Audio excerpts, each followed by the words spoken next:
Hello दोस्तों, श्री राधे राधे। आप सभी का स्वागत है आप सबकी अपनी यूट्यूब चैनल पे। आप लोग कैसे हैं? ठीक होंगे, स्वस्थ होंगे, बढ़िया ही होंगे। दोस्तों, वीडियो को एंड तक ज़रूर देखना। और दोस्तों, जो हरियाणा, चंडीगढ़, अमृतसर इन क्षेत्र से हैं, चाहे आप दिल्ली, चाहे आप आगरा से हैं, तो आप सभी से रिक्वेस्ट है कि अभी महायुद्ध चल रहे हैं पाकिस्तान और इंडिया से। तो आप सभी से हाथ जोड़कर निवेदन है कि अपने अपने घर के लाइट और रोशनी सबसे पहली ज़रूरी चेतावनी है, जो कि आप लोग लाइट फाइट जितने लाइट सब है वो सब बंद करके अपने अपने घरों में रखा करिए। 7:30 बजे ऐसे तो मैसेज में दिया जाता है, हर एक मोबाइल पे आता है दोस्तों, तो उन मैसेज के इग्नोर ना करें और उनको उल्लंघन ना करें और उनको कानूनी तौर पे आप लोग ज़रूर से निभाएं, क्योंकि अगर नियम को फॉलो करोगे तो ही सुरक्षित रह पाओगे। और कभी भी अपने घर में टॉर्च रखना, सेल रखना, ये सब चीज़ें ज़रूरी हैं। तो दोस्तों, आपको ये कार्य ज़रूर करना है। अगर आपने ये सब लापरवाही की तो कब क्या हो सकता है कोई पता नहीं है, क्योंकि बदला लेने के कुछ भी कर सकता है दूसरे देश का आदमी, कुछ भी। तो आप इन चीज़ से सतर्क रहें और अपने घर में मस्त रहे, स्वस्थ रहे, व्यस्त रहे। तो चलिए दोस्तों, हमारी धर्म थी आप सबके आगा, और अफवाह नहीं फैला रही हूँ, उचित बोल रही हूँ। तो दोस्तों, आप लोग आगे तक के बने रहें। और वैशाख पूर्णिमा कब है? 11 या 12 मई के। तो पूजा विधि आप लोग और मुहूर्त, स्नान और शुभ यही समय आपको करने की। धन क्या करने से धन खींचा आता है? तो दोस्तों, वीडियो को एंड तक के देखना है। और वीडियो कहीं से भी अच्छी लगी तो वीडियो को लाइक करना है, चैनल को सब्सक्राइब करना है। और ऐसे ही अच्छे अच्छे रोचक वीडियो देखने के लिए चैनल के सब्सक्राइब कर सकते हैं। जो मेरी न्यू भाई बहन हमसे जुड़े हुए हैं, तो उनसे रिक्वेस्ट है कि हमारी वीडियो को लाइक करें। तो दोस्तों, आपको अब हम जा रहे हैं इनके बारे में बताने, जो कि आपको क्या करना है और कब करना है और कैसा करना है। ठीक है, तो चलिए आप लोग बने रहिए और जानेंगे। तो आपको ये हम प्रस्तुत करेंगे कि आपको इस वीडियो के अंत में आपको एक खास उपाय भी बताएंगे जो गौ माता से जुड़ी हुई है। अगर आपने ये उपाय कर लिया तो आप 33 कोटि देवताओं को प्रसन्न कर लिया। ये उपाय आपको ज़रूर से करना है दोस्तों। तो आप लोग वीडियो को पूरा एंड तक के देखिए।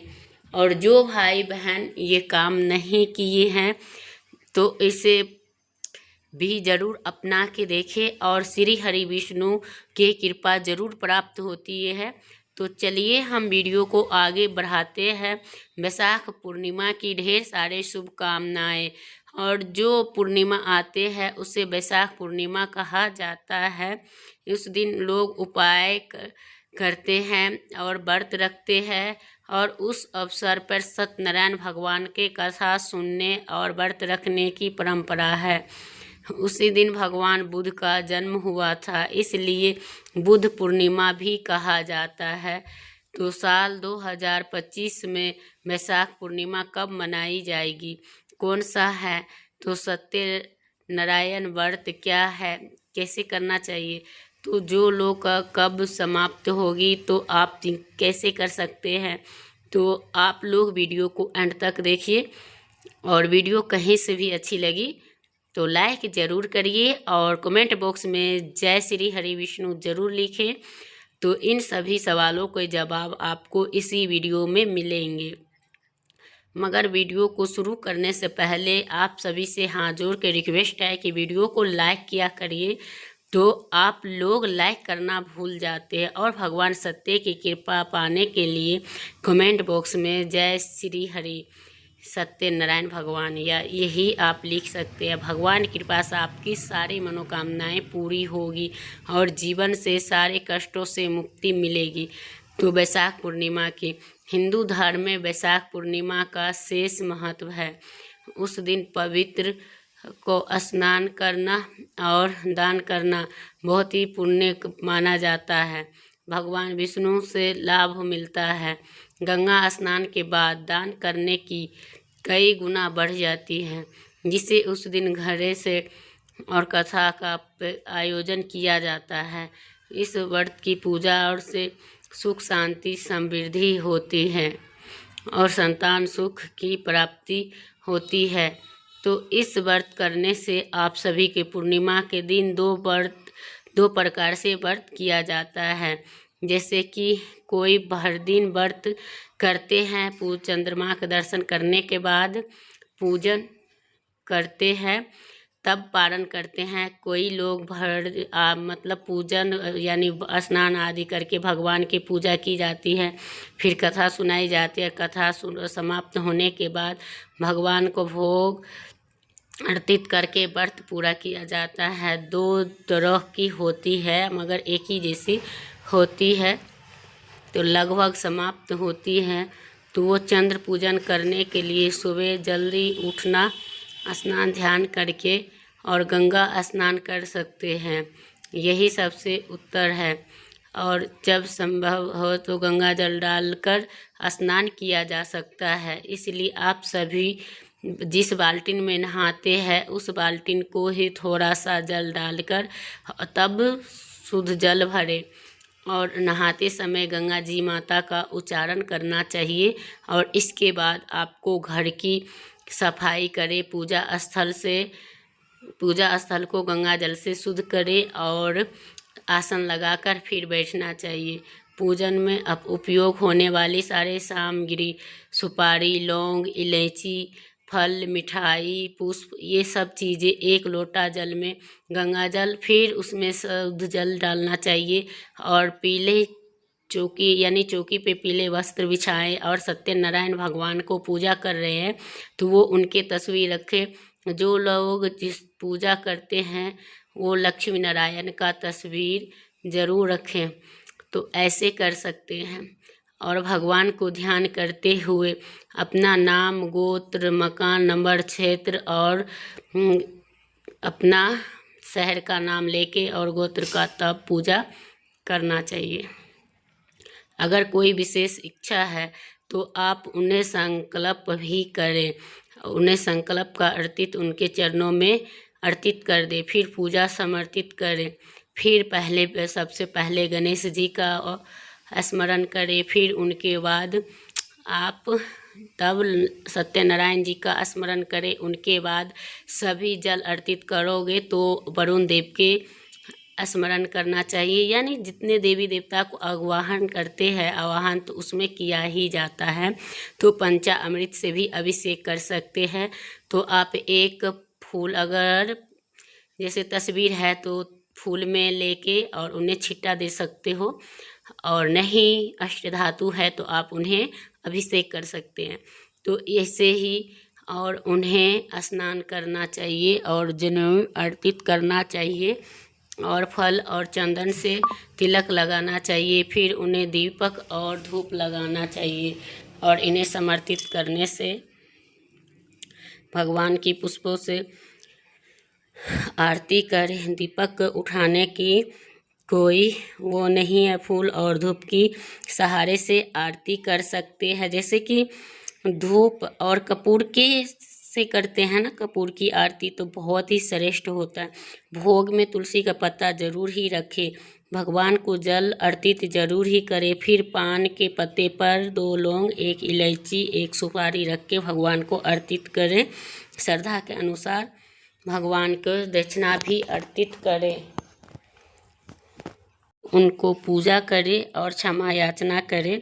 जिसके बाद आपको सत्यनारायण भगवान के कथा सुने, यदि संभव हो तो एक छोटा सा हवन भी करें। फिर सभी को और प्रसाद बांटें और फिर उनके बाद खुद प्रसाद ग्रहण करें। ध्यान करें कि प्रसाद ग्रहण जरूर करें, फिर भोजन करें और पूजा की 1 लोटा जल में कच्चा दूध और अक्षत मिलाकर फिर पूजा करना चाहिए। और चंद्रमा के उच्चारण करते हुए, प्रार्थना करते हुए घर में सुख शांति और समृद्धि बने रहे। और चंद्रमा को अर्पित करने के बाद व्रत का पालन किया जा सकता है। इसके बाद फलाहार और सात्विक भोजन करना चाहिए। चंद्रमा से जुड़े हुए शुभ माना जाता है। अब बात करते हैं वैशाख पूर्णिमा की तिथि। और साल 2025 शुरू होगी 11 मई की और समाप्त होगी 12:25 पे। तो उदय तिथि के अनुसार वैशाख पूर्णिमा का पर्व 12 मई सोमवार को मनाया जाएगा। उसी दिन स्नान, दान और सत्यनारायण का व्रत भी किया जाएगा। सुबह सूर्य उदय का यही सब रहेगा मुहूर्त। तो आप शाम में सुबह 8 बजकर से लिए आपको अत्यंत शुभ रहेगा।